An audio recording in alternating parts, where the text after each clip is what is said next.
In the news tonight, school is on tomorrow as education officials are unfazed by a teacher sickout. The House pays tribute to departing MP Edmund Hinkson. A government senator puts up his hand to represent St. Thomas. And in sports, Clapham Bulls take Game 1 of the BABA final series over City United Celtics. Broadcasting from our studios in the Pine St. Michael, this is CBC NewsNight, starting now. Very good evening to you. I'm Lisa Broom. Thank you so much for tuning in. In our top story tonight, despite ongoing industrial action, 11 days ahead of the Barbados Secondary Schools entrance exam by one teachers union, the Ministry of Education has announced that schools will remain open.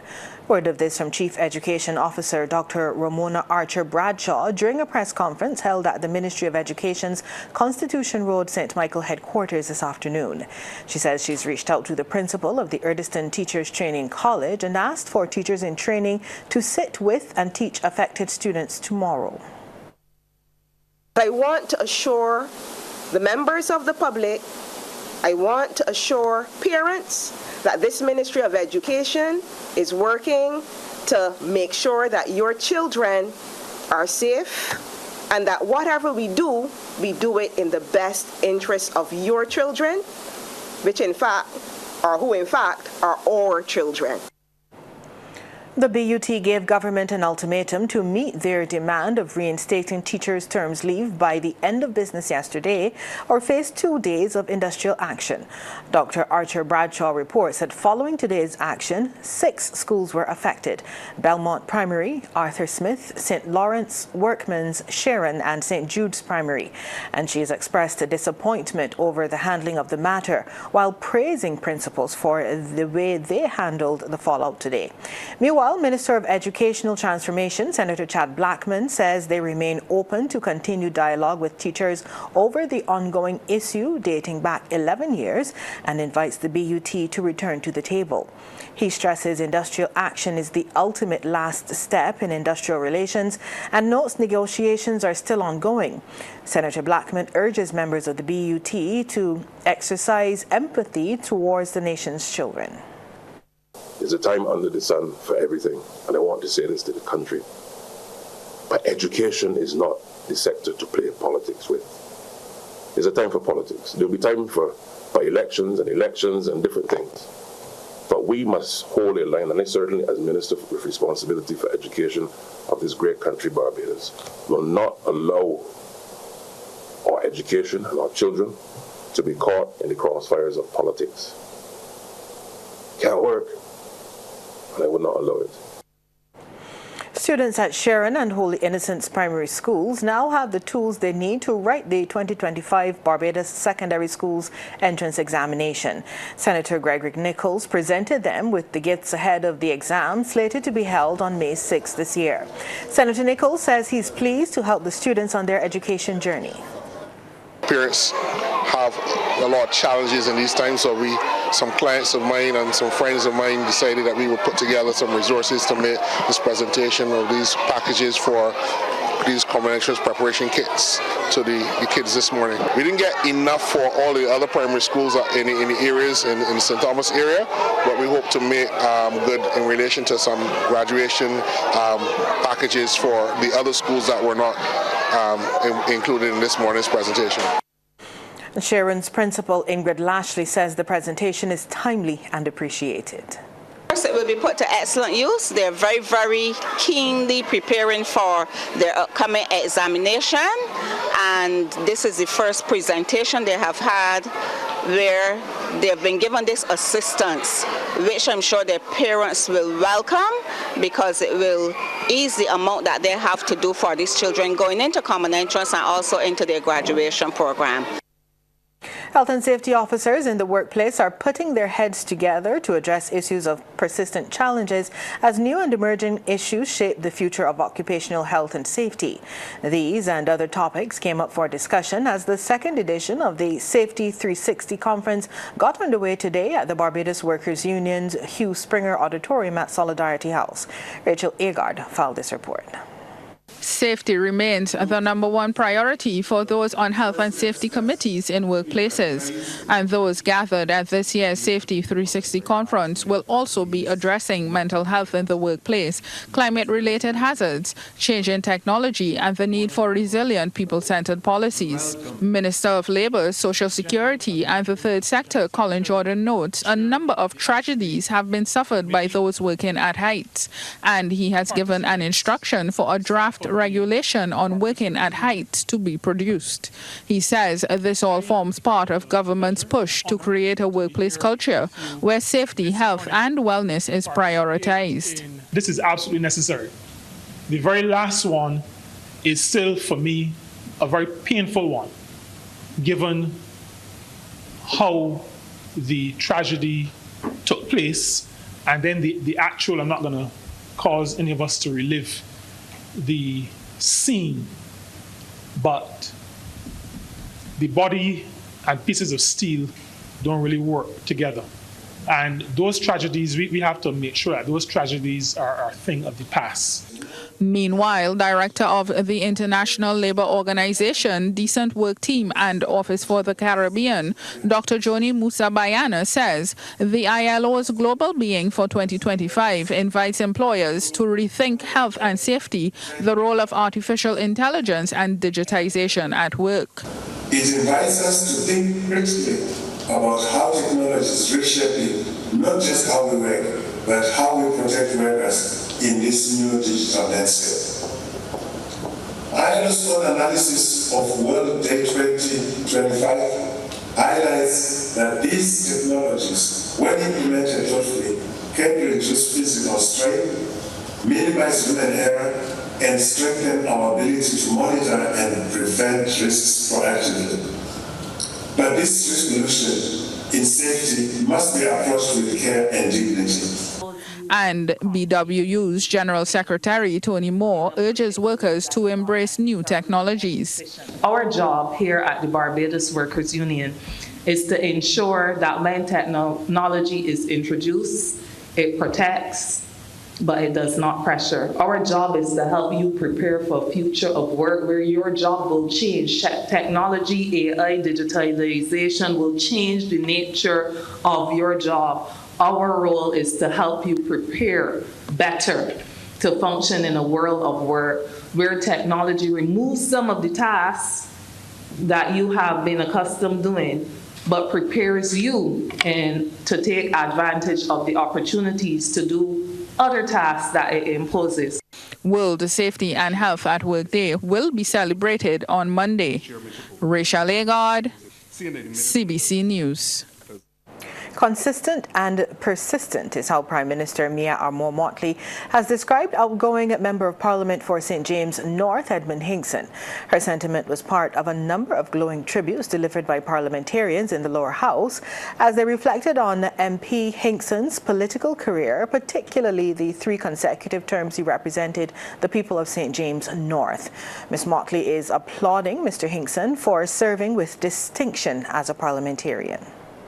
This honourable member, as I said earlier, has served his country,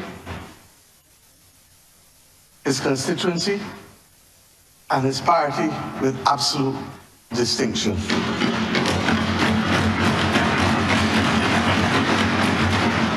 It is, I'm told, 36 years of service. And I am not speaking as if the service will stop tomorrow, because it will not.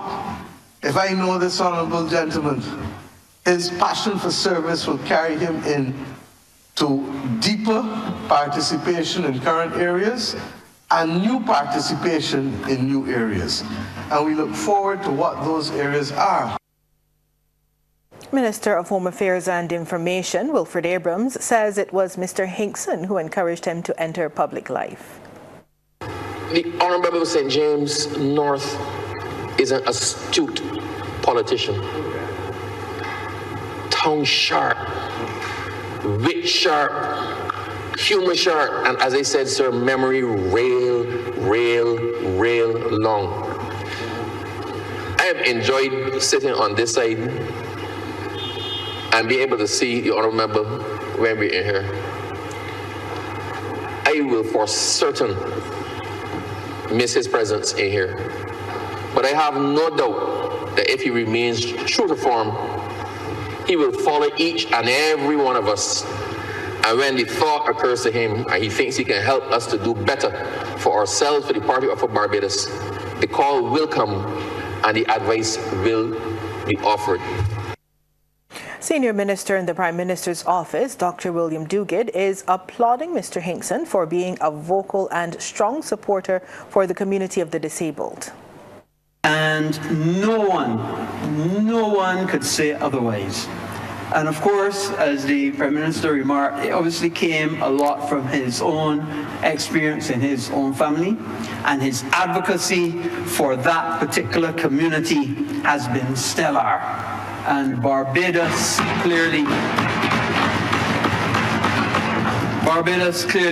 if no one. In fact, I remember another one. I remember when we were doing the disabled parking tickets, parking tags.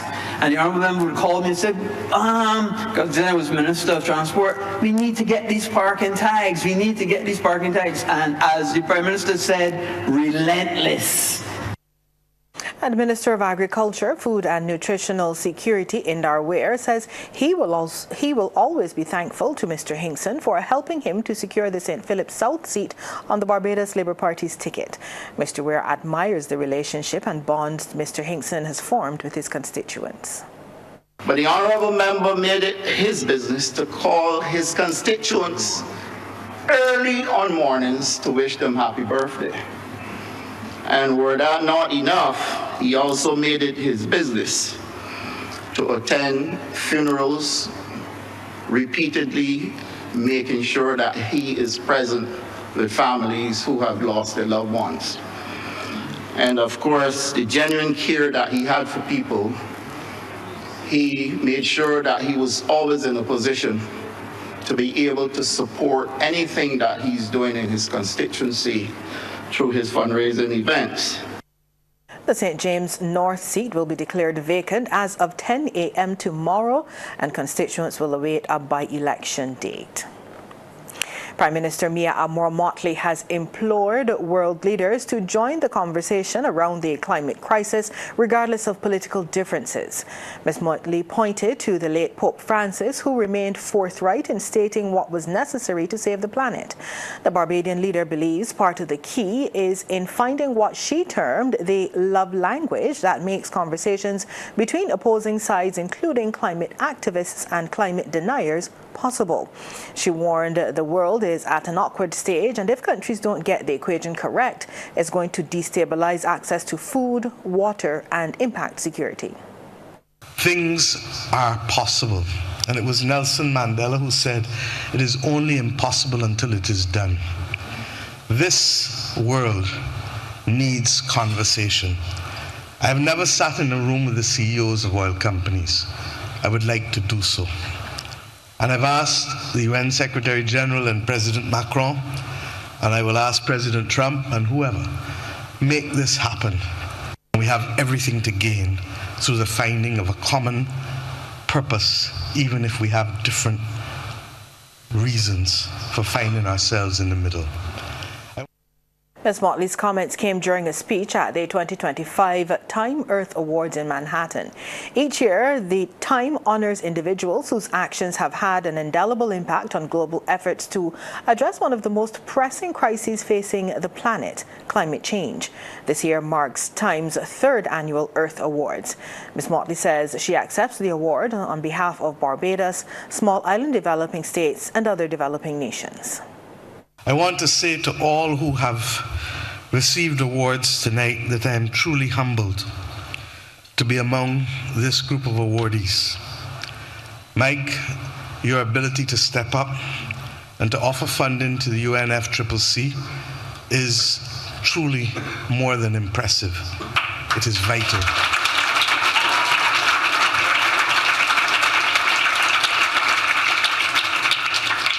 Andrew, you are Time 100 honoree, but standing where you stand and your commitment to wanting to show that it is good economics, it's good business, and it's good for the planet is the kind of example that people need to hear, particularly in a love language that may be different from many in this room. And coming up, we'll introduce you to the senator who's willing to take over the mantle in St. Thomas in the next general elections. Stay with us. Government Senator Gregory Nichols is ready and willing to represent the people of St. Thomas as their Member of Parliament in the House of Assembly. Senator Nichols says he intends to take over the mantle from sitting Member of Parliament Cynthia Ford, who has served that constituency for more than 2 decades. The attorney at law spoke to CBC News at Sharon Primary School, where he made a presentation to Class 4 students.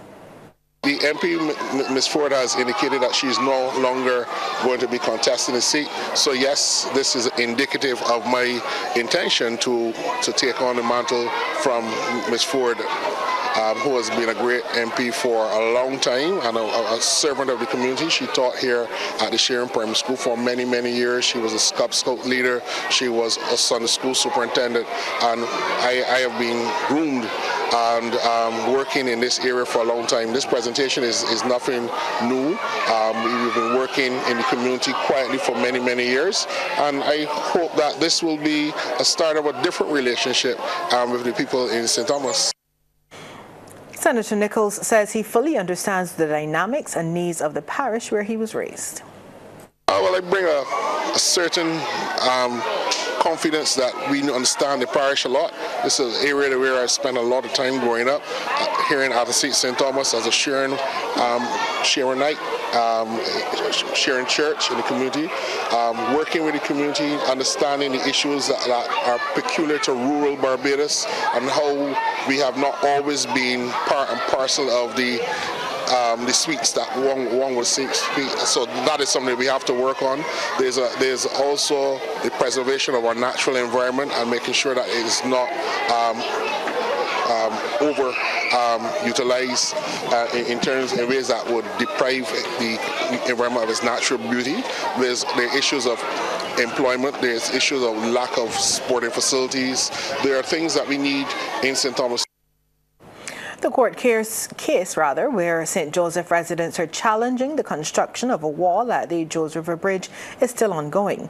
Attorney at law and government Senator Gregory Nichols, who is representing the residents party to the lawsuit, says he is not sure when the next court hearing will be. However, he tells CBC News the 2023 interim injunction where a judge halted construction of a concrete stone wall by a hotel developer at Joes River Bridge is still in place.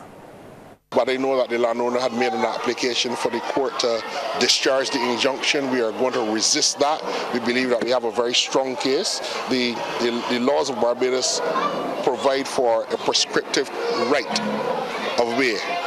So this right of way has been in existence for longer than the statutory period in the laws of Barbados, and therefore there is an indefeasible defense. And so we are very confident that the case will turn out well for the residents in Joes River and the people who use the community down there. Officials at the Ministry of Health are witnessing a rapid rise in sexually transmitted diseases among young adults in Barbados. This warning from Senior Medical Officer Dr. Dale Babb, who says the cases of chlamydia, syphilis and gonorrhea are all increasing. The age group most commonly where we see the rise is the 20 to 24 age group in males and females. With respect to syphilis, we're seeing an overall rise. We don't have the detailed sex breakdown to be able to say more males than females, but we do for gonorrhea and chlamydia. Chlamydia rates, although numbers have risen, the overall positivity rate has not. So what we're seeing with chlamydia is a consistent, I don't want to say a steady, but yeah, a steady number of cases. Dr. Babb says in terms of HIV, the ministry has made significant progress with treatment. In terms of HIV, we've made significant progress with our treatment. We've noticed that people are presenting at an earlier stage of infection, which is what we want, what we have always been striving for and are now seeing. All of that is positive, but what I want to caution the public about is to remember the other STIs. syphilis, gonorrhea, chlamydia are often forgotten about, even though I hear repeatedly persons saying that they don't hear about HIV anymore.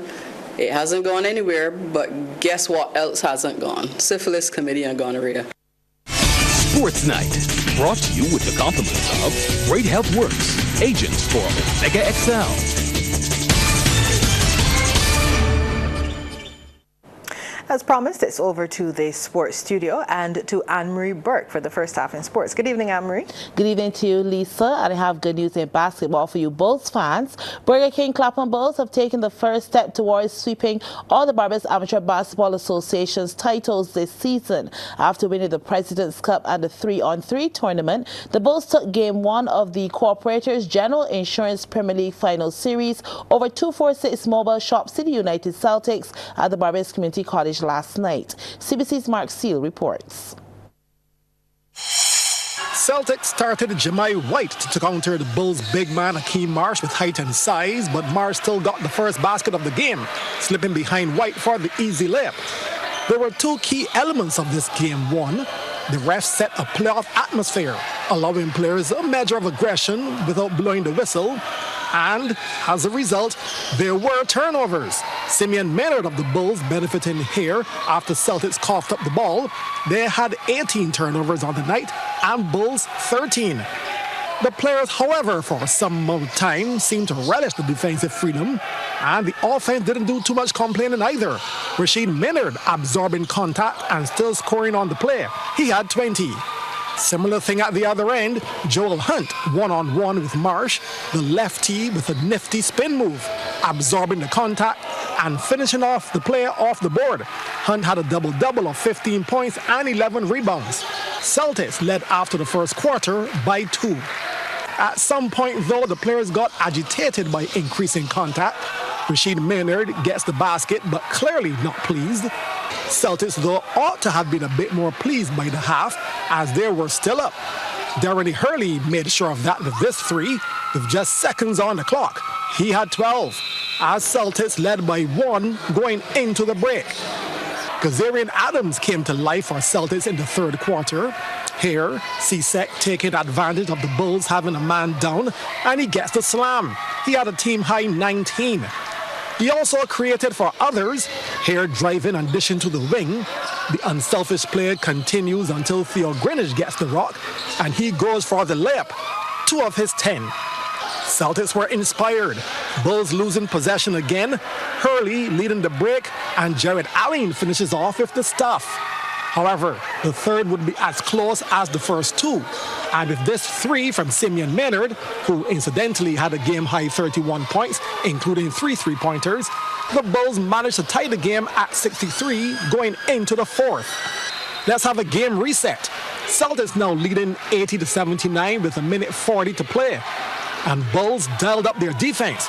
Rashid pressuring Cesek into a double dribble. Bulls getting the ball. The resulting play, Darian Hurley with the straightaway 3. Bulls now up 82-80 with 45 seconds to go. Another turnover by the Celtics, and Adams forced to give the hard playoff foul to stop Rashid from getting the easy 2. Still though, Maynard making both free throws, so the Bulls now leading 84-80. To the dying seconds, Celtics down by 4, but they're given a glimmer of hope. Rashid called for the foul on Hurley as he attempted a 3-pointer. Hurley, though, missed the first free throw. He scored the second, but down by 3, he had to miss the third, hope that the Celtics would get the rebound and get a quick 3. Hurley did miss, but Marsh got the rebound. And with him being fouled rather than having the ball stolen, it was virtually game over. Bulls held on to win by 3, 86-83, to take game number 1. No time for the excitement to die down, though. Game 2 is tomorrow. Mark Seal, CBC Sports. The Barbados CARIFTA team is back home from this year's CARIFTA Aquatics Championships with just over 30 medals, way past what they intended to capture. The team returned home last evening, and we met them at the Granley Adams International Airport. It was a quiet return home for the Barbados CARIFTA swim team as they came away from the 38th CARIFTA Aquatics Championships in Trinidad and Tobago in 6th position with 461 points. But more importantly, with 32 medals, 11 gold, 9 silver and 12 bronze. Among those medal winners was Captain Joshua Ross with a silver and bronze in his final year. While for first-timer Gabriella Babb, she ended with 3, 2 bronze and a silver. Both were pleased with their performance. I'm happy with how I performed. I think I can do better, but overall for my first CARIFTA, I think I did pretty well. I think my key performances was the 200-meter breaststroke. That's my main stroke, back event, and I think I executed it perfectly as best as I could. Overall, I'm more than satisfied. It was a good year last CARIFTA, and I'm really happy with how I ended it off. The team had a goal of at least 20 medals and exceeded that expectation.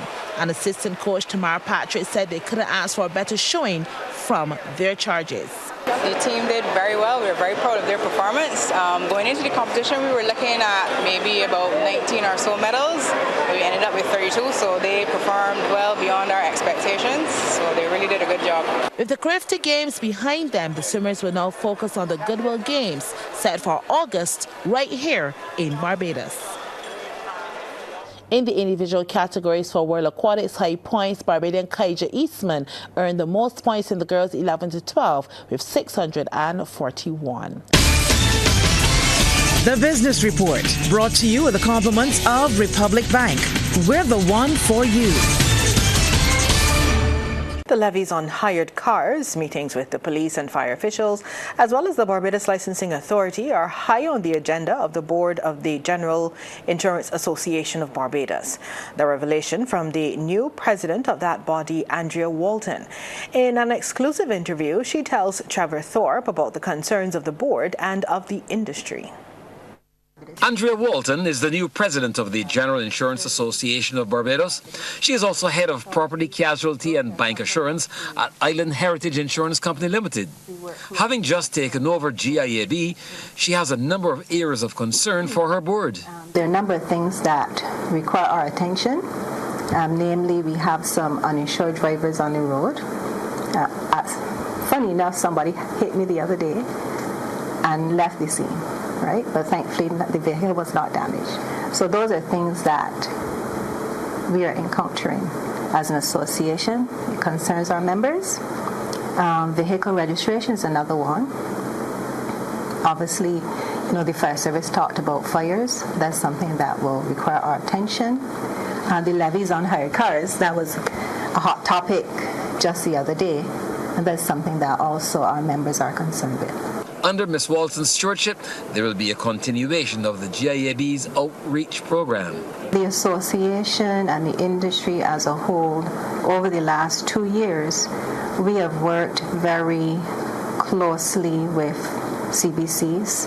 Our past president and some other members of the association, we participated in discussion on the People's Business on CBC. We've also have appeared on certain radio stations. We've also posted certain tips on the radio, as well as print and digital. So we will continue to enhance our social media presence to ensure that the general public is aware of some of these things that they have concerns about. The new president is also calling for a strengthening and a greater collaboration between all stakeholders in the industry. I would like to see the continual fostering of the relations within our members, embracing other entities within the insurance industry. The general insurance industry is just one segment of the community. We also have brokers, and they also would have needs. So I'd like to see more collaboration through our industry partners. I would like to see the advancement of matters that concern our members. And more importantly, I would like to be able to see the vision of the board realized. Ms. Walton says the top positions of the new board of the GIAB is a reflection of the confidence shown by the stakeholders, but the glass ceiling has not as yet been broken. Well, I want to first state that this is the first year that we have 3 female members holding some important positions on the board.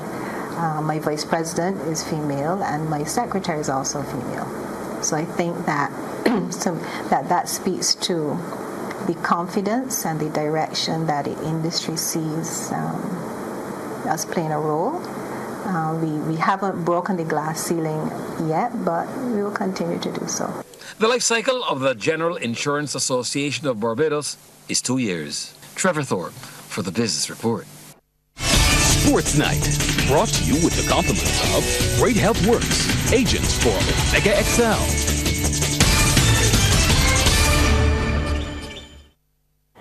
Anne-Marie is back now with the second half in sports. Take it away, Anne-Marie. Thank you, Lisa, and it's all about table tennis. Barbados was out of the medals when the team competition of the ongoing 2025 Caribbean Regional Youth Table Tennis Championships continued at the Worldy Gym. Barbados lost to Jamaica in the semi-final of the under-15 boys at 3-0. However, it was Puerto Rico who dominated the team finals events. It was Puerto Rico and Jamaica battling for the under-15 boys team title, and all the Puerto Ricans needed at this stage was for Esteban Ayala back in the screen to defeat Ajani Spencer, and he was well on his way to doing so. And with teammates Michael Chow and Sergio Perez already straight game winners, he too had that in plan, and with this point took the first game at 11-2. Jamaica's Spencer looked a bit better in the second game and did gain more points than he did in the first. Ayala had firm command on this matchup, and although there were some healthy exchanges, it was Spencer's errors that were not helping his cause. Ayala had his times too. This one returned into the net, and Spencer's on the receiving end of the point. But in the grand scheme of things, Ayala had enough of a command, and this is where the second game was taken. Spencer could not keep the return on the table. The second game is his at 11-8. Ayala, knowing he and his team were on the crux of glory, had the pressure on, and though I commend Spencer for putting up a resistance, the Puerto Rican was just on fire, and his teammates were loving it. So here we go. Game, match, and title point. Ayala serves, and Spencer returns out. He's done it. Final game at 11-7. Puerto Rico are the under-15 boys team champions. Jamaica settle for the silver.